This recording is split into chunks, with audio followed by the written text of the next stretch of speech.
If anyone have been to my last Brighton SEO talk, you would know I started by greeting people by saying, hello, bitches. And now I'm going to talk about TikTok ad after I greeted everyone. This cat is really not happy. And if you ever dealt with Facebook ad support, you would understand why this cat is unhappy. One day, I got multiple emails. Sarah, you're interfering in election. This is a warning. Stop. If you don't stop interfering in election, we might block your account. Normally, I believe, treat Facebook ad support like you treat people who handle your food. You don't want somebody to spit in your food, right? I had a Photoshop course and I got this email. So I went to Facebook support. And after they said, no problem, that's an error. I said, can I ask you a question? In your country, do politicians talk about Photoshop during the election? This is how fed up I was. This is an example of the ad that basically it got banned for a month. I cannot run. And they tell me this is political, the ad. There is a parrot that used to speak English with a British accent. That parrot disappeared for a few years, came back speaking Spanish. And the ad is, what does that teach us about speaking a language? According to Facebook, this is political propaganda. And it took us a few months till I was able to reverse that decision. And Facebook ad support sometimes, yeah, we're protecting democracy, end of discussion. This ad, she's a naturopath. She helped people with hormonal imbalance, adrenal fatigue, insomnia, etc., etc. And her page was banned from running ads, and it took a lot of pain in the ass just to reverse the decision. Even worse, I got a warning. Sarah, you're running X-rated material. Stop the ad. Insomnia. I don't know what they're doing in Menlo Park. I imagine, oh my God, you haven't slept for 5 days? Yeah, baby, my eyes are all red. Uh, so, as the election in the US are approaching, you're 100% sure it's going to get worse. Why? Facebook would rather ban 10,000 advertisers that are innocent than have a single ad that should not run, and then the media and the politician are all talking about it, and Mark Zuckerberg gets spanked in the Congress again. And if you look at the number, I mean, Facebook, they have over 10 million advertisers. They could afford to sacrifice you. It makes no difference to their business. But to your business, I mean, and I've seen clients where majority of their lead, majority of their revenue come from Facebook, that's a little bit risky. So you would think, okay, we have TikTok ad, just use the same message, just use the same targeting, and hey, they have 2 billion users, right? Hold on to your knickers because this is not that straightforward. I wasn't sure which cat picture to use, so I thought I'm going to use both of them. And next, I'm going to show you an ad that did not work.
On Facebook, you could get away with an ad that looks like an ad. Often people say, this is tomato, buy tomato. I don't recommend it. I recommend to use storytelling to make it look better, to improve conversion. But this style of ad worked on Facebook, not on TikTok. On Facebook, maybe the cost per sale was high. On TikTok, zero lead, absolutely zero. This is another ad that did not work. I promise you, this one is shorter. Pussy, pussy, pussy, pussy, is you fucking fuck. So dancing on TikTok is very popular, but dancing is not enough, because an ad, if you read it, if you watch it, and after watching it, it didn't make you take action, it's wasted. Just because something is popular and people are watching it, it doesn't mean it's going to make them take action. The next two ads are ads I wrote for Facebook initially, and I gave it to the client, and the client is really amazing on video. So the next two ads you're going to see actually generated lead, and I'm going to talk about the number and the how to and so on. If you're learning Spanish, you probably know what it's like to translate in your head. Think in English and then speak in Spanish, but you're not the only one. There was a branch of Starbucks in a very Spanish-speaking area of the US where the local manager decided he wanted to hang up an exit sign above the door. So he got the sign made, and the exit sign read, Éxito. Trouble is, éxito in Spanish doesn't mean exit, it means success. The manager just translated that English word and assumed it would be right in Spanish. So how do you stop translating in your head and speaking Spanish more fluently? Well, one great way is to focus on learning complete phrases rather than single words. This helps you focus on speaking fluently and not sweating every little detail. To help you with this, I've created a free cheat sheet with 66 Spanish phrases. Now, these 66 phrases are genuinely really useful. They are things that you will want to say in Spanish. Have a look at them, learn a few of them, and you will immediately start thinking in Spanish, not translating in your head. It's completely free. Download it right now. Next sound. Parrots obviously know a thing or two about learning Spanish. In California, a missing parrot that spoke English was returned to its owner after 4 years speaking Spanish. The discovery happened when a vet found this missing parrot and used a microchip to track the parrot down to its original owner. But instead of speaking English, the parrot was now speaking Spanish, saying things like "Soy de Panamá" and "¿Qué pasó?" instead of English. The parrot's method was simple. He just kept repeating words and phrases that he heard often from his new owner. Daily words and phrases, and sure enough, after a while, he was speaking Spanish. For you to improve your Spanish, you don't need to be a parrot or get lost for 4 years. It's enough to learn daily words and phrases that you're going to need to use in real life. To help you, I've created a free cheat sheet with 66 Spanish phrases that are going to help you start speaking Spanish right away. These are really useful phrases that come with free audio to help you to commit them to memory. If you want to learn Spanish, you should download this right now. It's completely free. This type of ad is conversational. You learn something. The music video, you watched it for 30 seconds. What did you learn from it? Nothing. This changed your perspective on how do you more effectively learn a language, and this is why it worked.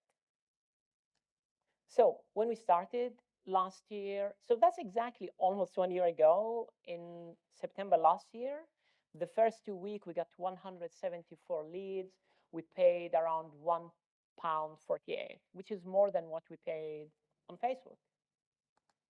Next 2 weeks, we got 468 leads, and we paid 0.33 pence, which is way cheaper than Facebook. On Facebook, we were paying around 80 pence, from 80 pence to one British pound. So that's like 3 times cheaper. How? We tested multiple audiences. So on TikTok, they have what they call automatic mode. Automatic mode, you don't give the platform any targeting, you just let it figure it on itself. We targeted everyone in Spain who happened to speak English because we say, hey, they must be expat. We targeted hashtag, we targeted interest targeting. And what I found in my case, targeting broadly and automatically worked better. That hashtag worked maybe for a day or two really well, and then it died. And hashtag, well, their audiences were much, much smaller. Automatic targeting, as long as you get 20 conversion within 1 week. It's really, really good at optimizing, finding which sub-audience worked and targeting that audience. And another thing, to go from 1.48 to 0.3, that's like almost 5 times cheaper. We had different copies. So I didn't do the video, as you see, and I'm not the one on the video, but I wrote the script, and we had different story, like the parrot, like the story of translating in your head. There is a real story. There was a woman, a British woman, that went to Peru, tried to smuggle drug. She went to jail for a few years. The day she went to jail, she didn't speak one word of Spanish. When she left jail, she was speaking fluently. So we told her story. So it was a mix between testing different audience and different story to find which one resonate. And you see, some of them 40 pence, some of them 30 pence, which is, hey, it's like 1/3 cheaper. In total, we got 2,567 leads, and we paid 0.79. TikTok ad fatigue is way faster than Facebook. So on TikTok, CPM prices are way, way, way cheaper than Facebook, but you need to test way more ad. And one thing we did is a setting called max bid price, where you tell the algorithm, I'm not willing to pay more than £1. I'm not willing to pay more than 20 pence. I'm not willing to pay more than 40 pence per conversion. And that really extended the life of our campaign. It's a compromise. Hey, you're spending £20 or £50 or £100 per day. Do you want every single day to spend the maximum budget? Or is the cost per lead or the cost per sale more important for you? It's a compromise. Well, I personally found I only spoke to TikTok ad rep twice. So I'm not generalizing, but I found them way, way, way more useful than Facebook ad rep. I mean, they gave me useful tip on TikTok chances. If you have a British ad account, you could target Europe, you could target the UK, you cannot target Asia, you cannot target the US, or vice versa. So for things like, hey, we're teaching Spanish, and people who happen to live in Mexico might want to learn Spanish, or people who live in the US might want to speak Spanish, but we cannot give you money. Speaking with the ad rep help get access to those countries. Yeah, look at pixel and data targeting like cooking. You're cooking something, you're making a soup, you taste, you add more salt, you add more pepper, you add more spices. It's never the exact number. And I found we got 20% more leads. So when I said 0.33, and you see in my talk title, I talked about 0.29, is because we got way more lead than the algorithm or the interface reported. And I sent people to a different URL for a good reason. I don't only want to know exactly the number of lead, I want to know the ROI, I want to know who bought. And by doing this, when I get sale data, because people might join an email list today and they buy 3 months later, I'm able to see which URL they joined from. And I'm able to say, we spent that much on TikTok, we got that many sales, we spent that much on Facebook, we got that many sales. My advice, if you're doing TikTok ad, join the platform. It's also a search engine. Let's say you're running ad for marketing. Just type marketing. Look at what type of video you're watching. What type of video you're watching for 5 seconds and skipping. What changed your perspective? What make you think, oh my God, that person is an expert? So here is an example. I looked at intermittent fasting and I decided to follow her, and till today I'm watching her video. Okay, today we're at a conference, right? You meet someone, you like what they do, you like their talk. You're going to say, hey, are you on LinkedIn? Are you on Twitter? Are you on Facebook? What is your email? But you're never going to say, hey, what is your TikTok, right? On my own TikTok, it's all people I don't know. On Facebook, the content, friend, oh my God, I'm depressed. Oh my God, I'm getting a divorce. Oh my God, my kid got COVID, pray for me. On Facebook, it's other creator. Why does that matter? I follow somebody who's vegan, Suddenly I get a recommendation from a girl from Laos who is vegan, who while cooking food, she talked about all the bomb the American dropped on Laos. Then I get somebody say, hey, did you know you could make tofu from chickpeas? And then I get recommended another creator who is like, hey, I'm in Sicily.